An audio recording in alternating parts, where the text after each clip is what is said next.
I was 21 the summer this happened, home from college and broke in the specific way every college student is broke, where you have just enough for gas and not enough for anything else. My aunt worked as a property manager for a handful of vacation rentals up near the lake. Mostly big houses owned by people who lived out of state and only used them a few weeks a year. She called me in early June and said one of her clients needed someone to stay at their place for 2.5 weeks while they were traveling in Europe. Not really a house-sitting job in the babysit the goldfish sense. More like an on-site caretaker. Water the plants, keep an eye on the property, forward any mail that looked important, and generally just be a warm body in the house so it didn't sit empty for over 2 weeks. They'd pay me $1,200 for the stretch, which for a college kid in that specific summer felt like winning a small lottery. The house itself was enormous. One of those newer builds designed to look old, cedar shingles and a wraparound porch, sitting on about 4 acres at the end of a long gravel driveway, with the actual lake visible through the trees behind it. My aunt drove me out there on a Sunday afternoon to meet the owners before they left, a couple in their 50s named the Hendersons. Pleasant, but clearly in a hurry, juggling suitcases and last-minute packing. Mrs. Henderson walked me through the house quickly, showed me the kitchen, the guest room I'd be staying in on the ground floor, the thermostat, where the extra key was hidden in case I got locked out. She mentioned, almost as an afterthought while we were heading back toward the front door, that a man named Gerald handled the grounds. Mowing, trimming, general outdoor maintenance. He came by 2 or 3 times a week, usually in the mornings, and I shouldn't be alarmed if I saw him around the property. She said he'd worked for them for almost 8 years and knew the place better than they did at this point. I asked if he had a key to the house. She said no, just the code to the shed where the mowing equipment was kept, and the code to the gate at the end of the driveway. I didn't think much of it at the time. It seemed like a completely normal arrangement for a property that size. The first several days were exactly the kind of easy money I'd hoped for. I woke up late, made coffee in a kitchen nicer than any kitchen I'd ever lived in, watered the small collection of plants scattered through the house, and spent most of my afternoons down by the lake, reading or just doing nothing. I saw Gerald twice that first week, both times from a distance, out mowing the front lawn or trimming hedges near the driveway. He was an older man, maybe mid-60s, wiry build, always wearing the same faded green cap. Both times I waved. Both times he sort of nodded without really looking at me and kept working. I remember thinking he seemed like the type of guy who just didn't love small talk, which didn't strike me as unusual for someone who probably preferred being alone outside all day. The first thing that actually caught my attention happened on day 6. I'd gone out to the mailbox around 11 in the morning, and as I was walking back up the driveway, I noticed the door to the equipment shed standing wide open. Gerald's truck wasn't in the driveway. I hadn't seen him at all that day.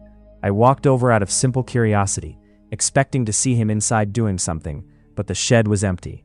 Mower, trimmer, all the usual equipment sitting exactly where it always did. Nobody there. I figured he'd just forgotten to close it on his last visit, closed it myself, and went back inside. That night, I woke up somewhere around 1 in the morning to the sound of the motion sensor floodlights on the side of the house switching on. I could see the glow through the gap in my bedroom curtains. This wasn't unusual on its own. The Hendersons had mentioned the lights sometimes triggered from deer or raccoons wandering close to the house. I laid there for a minute, and the lights switched off again after their usual timer. I almost fell back asleep, but then they triggered a second time, only a few minutes later. Then a third time. Deer don't usually pace back and forth like that. I got up, went to the window, and looked out through the gap in the curtain. I didn't see anything, just the empty side yard and the tree line beyond it. But the feeling I had standing there, that sense of being looked at, stuck with me long after I got back into bed. I told myself it was nothing and didn't mention it to anyone, mostly because I didn't want to seem like the kind of person who calls their aunt in a panic over a motion light. Day 9 is when things actually started to feel wrong instead of just mildly strange. I'd spent the afternoon down at the lake and came back up to the house around 5 to start making dinner. As I was walking through the living room, I noticed one of the armchairs by the fireplace was angled differently than I remembered. Not dramatically, just turned maybe 15 degrees toward the window instead of facing the room like every other chair. I told myself I probably just remembered it wrong, that these things happen when you're staying somewhere unfamiliar and your brain fills in details that were never quite right to begin with. Then, later that same evening, I went to grab a sweatshirt out of my duffel bag in the guest room, and I noticed the zipper was positioned differently than how I'd left it. I'm someone who's genuinely particular about small things like that, always zipping bags shut the same direction out of habit, and this was backward. Just slightly. Enough that I noticed and then spent a solid 10 minutes trying to convince myself I was wrong. I called my aunt that night, mostly just to talk it through and hear that I was being paranoid. She listened and said it was probably nothing, but she'd mention it to Gerald the next time she talked to him, just in case he'd let himself in for some reason related to the property. I asked if he had a house key after all, since Mrs. Henderson had told me he didn't. My aunt said as far as she knew, no, he only had the shed and gate codes, but she'd double check. She called back 2 days later and said she'd spoken with Gerald, and he said he hadn't been inside the house at all. Hadn't needed to be. She said he sounded a little put off that she'd even asked. I remember that detail specifically because something about put off instead of confused sat wrong with me. If someone asks whether you entered a house you have no reason to be in, confusion feels like the more natural response. Being offended felt like something else. For the next few days, nothing happened, and I genuinely started to relax again. I want to be honest, that a big part of a story like this is how much your brain wants to talk you out of being scared. Because being scared is exhausting, and it's so much easier to decide you imagined the whole thing. The real turning point happened on day 13.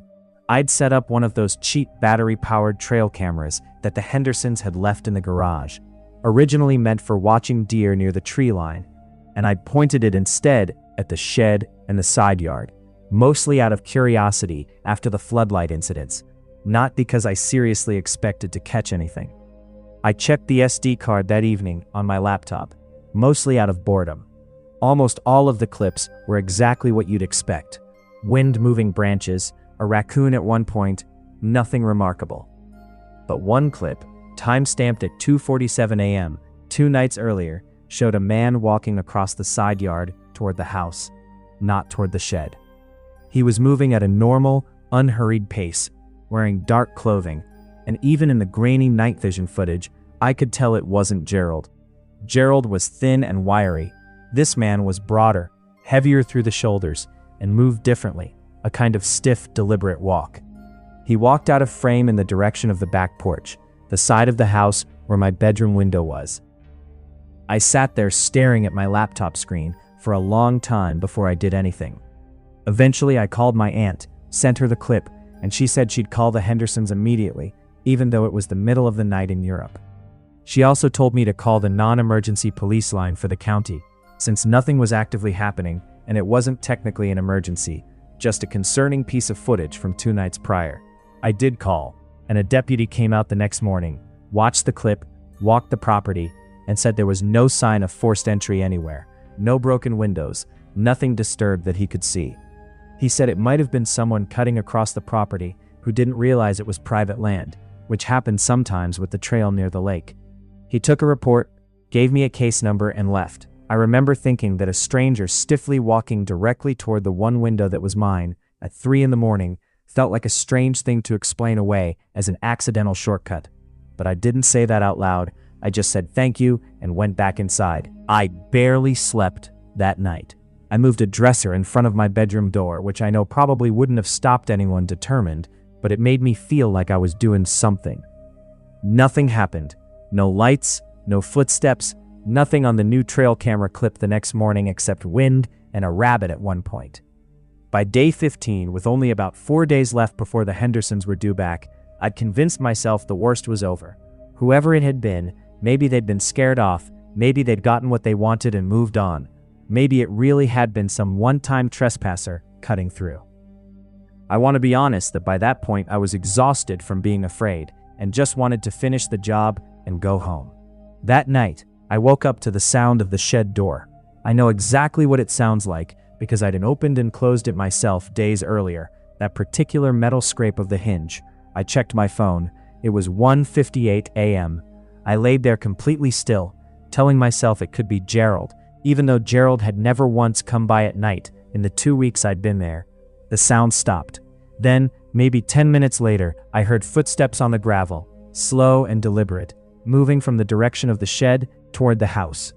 I got up as quietly as I could and looked out through the gap in the curtain. I could see a shape near the corner of the house, mostly obscured by shadow, not moving, just standing there. I stayed frozen at that window for what felt like an extremely long time.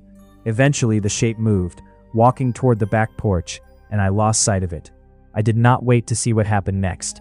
I grabbed my phone, my keys, and my shoes, climbed out through the guest room window on the opposite side of the house from where I'd seen the figure, and ran across the front lawn to my car, which I'd left parked near the top of the driveway that whole trip out of habit, thankfully. I locked myself inside, started the engine, and drove down the gravel driveway faster than I should have, punched in the gate code with shaking hands, and didn't stop driving until I reached a gas station about 15 minutes away that was still lit up and open. I called my aunt from the parking lot, and she called the Hendersons and the police again, while I sat there with the doors locked, watching the entrance to the lot for anything that looked wrong. A deputy met me there about 20 minutes later, and I followed him back out to the property while he did a full walkthrough with a flashlight. He found the shed unlocked, which I knew for certain I had locked myself 2 days earlier after checking on the equipment. Nothing else appeared disturbed. No forced entry into the house itself. He said again there wasn't much they could do without more concrete evidence, but he'd increase patrols near the property for the remaining nights. I refused to go back inside that house alone. My aunt ended up staying with me at a motel for the last 3 nights until the Hendersons returned from their trip. When they got back and I told them everything in person, showing them the trail camera clip, Mr. Henderson got noticeably tense and mentioned, almost reluctantly, that a hired hand who used to work with Gerald years earlier had been let go after some kind of disagreement, though he was vague about the details. He said he doubted it was related. He didn't sound entirely convinced of that himself. Gerald, for what it's worth, continued working for them afterward. I never spoke to him again after that summer, and I genuinely don't know what to make of him to this day. Maybe he had nothing to do with any of it. Maybe the man on the camera really was some unrelated trespasser who happened to pick the 2.5 weeks I was alone there to wander the property at night, not once, but at least twice that I know of. I don't know who unlocked that shed a second time after I'd locked it myself. I don't know who the man on the trail camera actually was, whether he ever found what he was looking for, or whether he was ever inside the house at all during those 2 weeks, despite what the police found, or rather didn't find. I never got my $1,200 docked for leaving 3 nights early, which the Hendersons insisted on paying in full, which I've always taken as a quiet kind of acknowledgement that something had, in fact, been wrong. I think about that lake house sometimes, usually when I can't sleep. Big, beautiful house, gorgeous property, the kind of place people spend their whole lives working toward owning.